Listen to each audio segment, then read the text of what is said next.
आज हम झारखंड के सबसे बड़े प्रशासनिक प्रमंडल उत्तरी छोटा नागपुर की गहराई में उतर रहे हैं।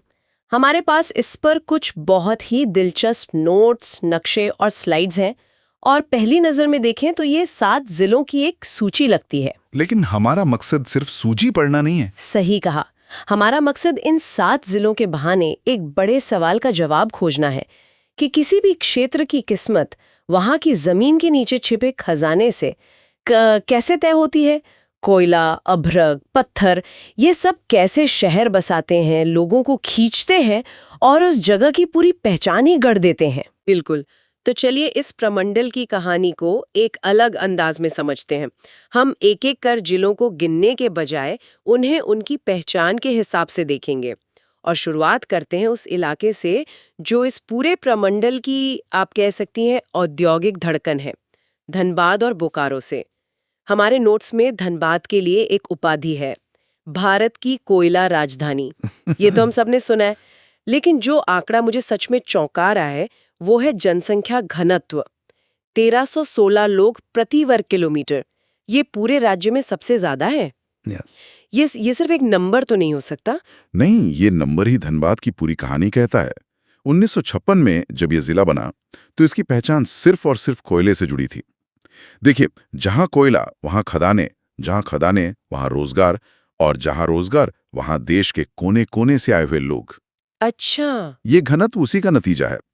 इसका मतलब है शहर के संसाधनों पर भारी दबाव, एक ऐसा शहरीकरण जहां सब कुछ खदानों के इर्द गिर्द घूमता है, और एक ऐसी अर्थव्यवस्था जो पूरी तरह से बस एक ही खनिज पर टिकी है। कोयले ने धनबाद को आर्थिक रूप से मजबूत बनाया, लेकिन इस पर निर्भरता ने दूसरी संभावनाओं को आप कह सकते हैं सीमित कर दिया। हमारे स्रोतों में तोपचांची झील, मैथन डैम और पंचेत डैम का भी जिक्र है।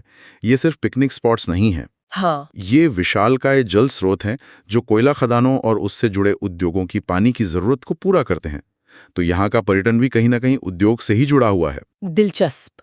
और धनबाद से ही सटा हुआ है बोकारो, एक और बड़ा औद्योगिक केंद्र। लेकिन दोनों में एक बुनियादी फर्क है ना?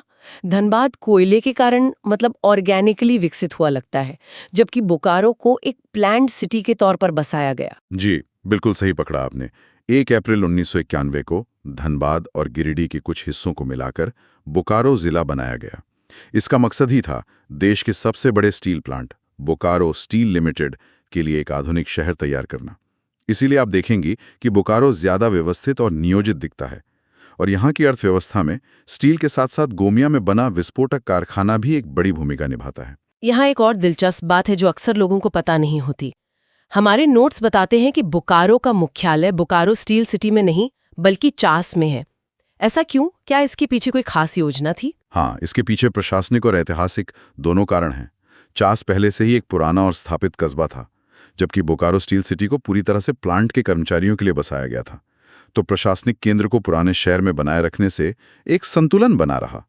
लेकिन ये जानना भी जरूरी है कि बोकारो सिर्फ स्टील और कारखानों की कहानी नहीं है।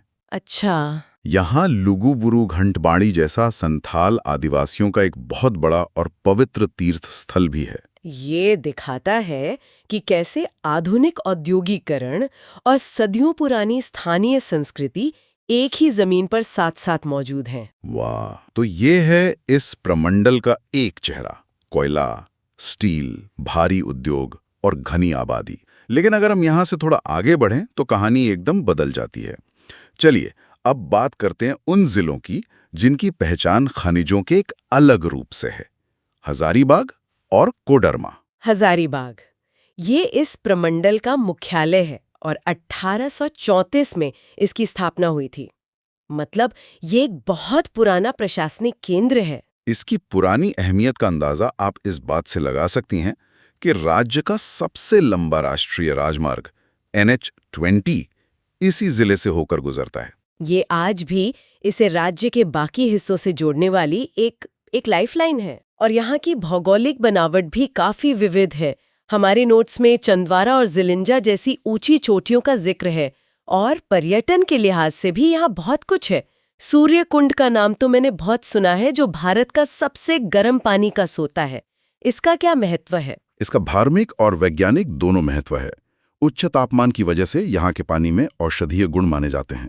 इसके अलावा हजारीबाग अभयारण्य पद्मा का किला और कैनरी पहाड़ जैसे स्थल इसे एक मजबूत पर्यटन केंद्र बनाते हैं। यहाँ की साक्षरता दर भी लगभग 70% है, जो दिखाती है कि काफी अच्छी है। हाँ, जो दिखाती है कि एक पुराना प्रशासनिक केंद्र होने के नाते यहाँ शिक्षा का एक मजबूत आधार रहा है। ये धनबाद और बोकारो के औद्योगिक विकास से अलग तरह का विकास है। और हजारीबाग से ही निकलकर 1994 में एक नया जिला बना, कोडरमा। इसे एक बहुत खास नाम मिला है, भारत की अभ्रक राजधानी यानी माइका कैपिटल ऑफ इंडिया। अभ्रक या माइका की क्या खासियत है? अभ्रक एक बहुत अनोखा खनिज है।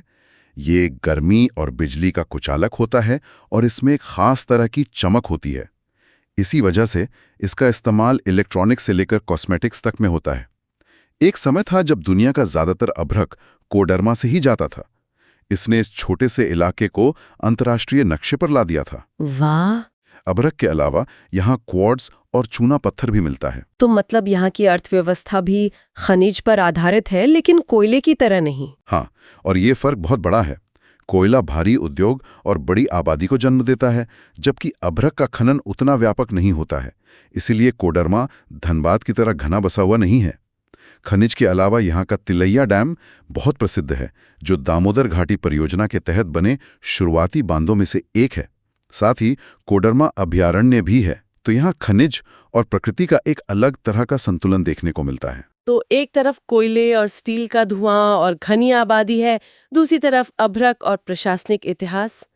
लेकिन इसी प्रमंडल में एक ऐसी दुनिया भी है जहाँ की पहचान खनिजों से नहीं बल्कि आस्था और प्रकृति से है। और ये हमें ले आता है गिरिडीह और चतरा की ओर। बिल्कुल, और ये बदलाव बहुत गहरा है। जैसे ही हम गिरिडीह की बात करते हैं, जिक्र आता है पारसनाथ पहाड़ का, जिसे सम्मेद शिखर भी कहते हैं।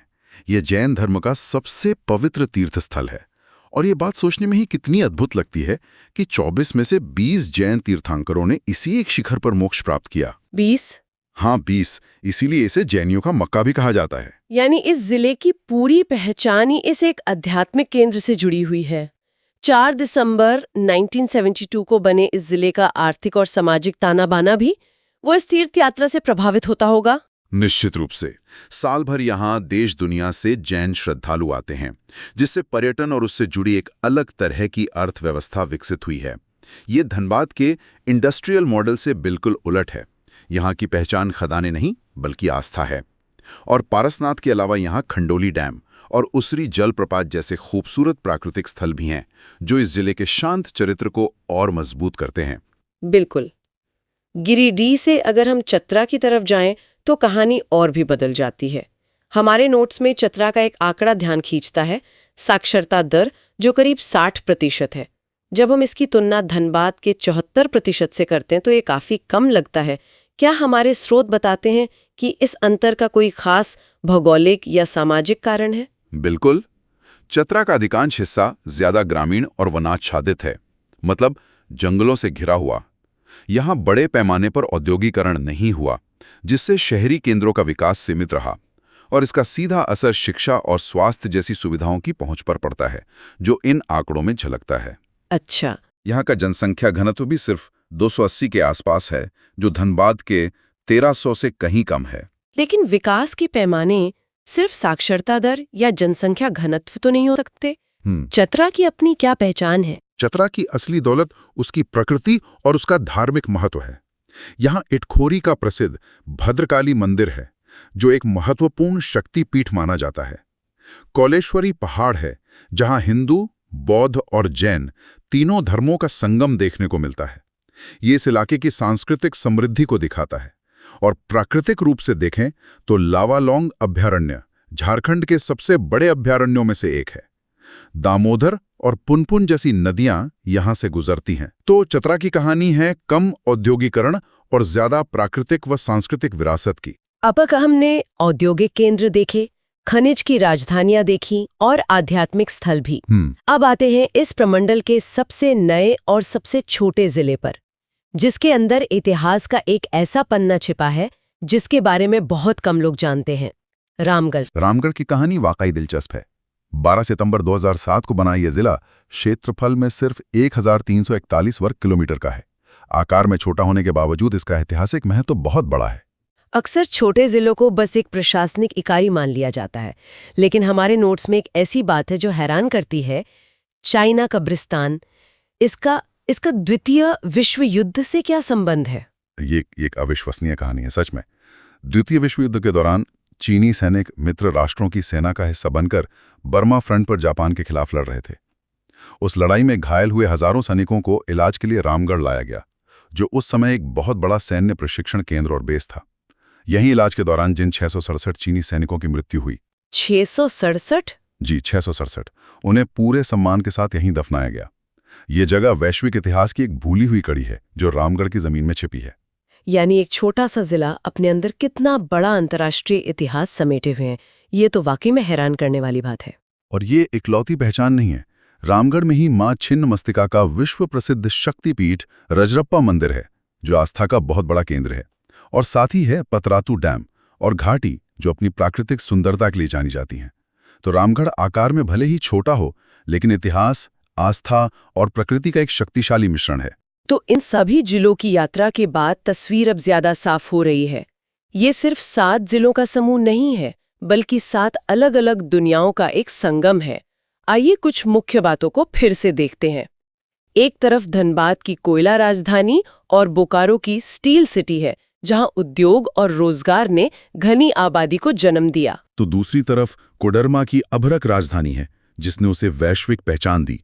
और हजारीबाग है, जो एक पुराने प्रशासनिक केंद्र के तौर पर अपनी अलग पहचान बनाए हुए है। फिर हम उस दुनिया में जाते हैं जहां जमीन के नीचे का नहीं, बल्कि ऊपर का खजाना ज्यादा कीमती है। गिरिडीह, जो जैनियों का मक्का है, और छतरा, जो अपनी प्राकृतिक सुंदरता और प्राचीन मंदिरों के लिए जाना जाता है। और अंत में रामगढ़, जो सबसे छोटा और नया होकर भी अपने अंदर द्वितीय विश्व युद्ध का एक भूला हुआ अध्याय समेटे हुए हैं। अगर हम इन सबको एक साथ देखें, तो इस प्रमंडल की विविधता और इसके अंदर के विरोधाभास साफ दिखते हैं।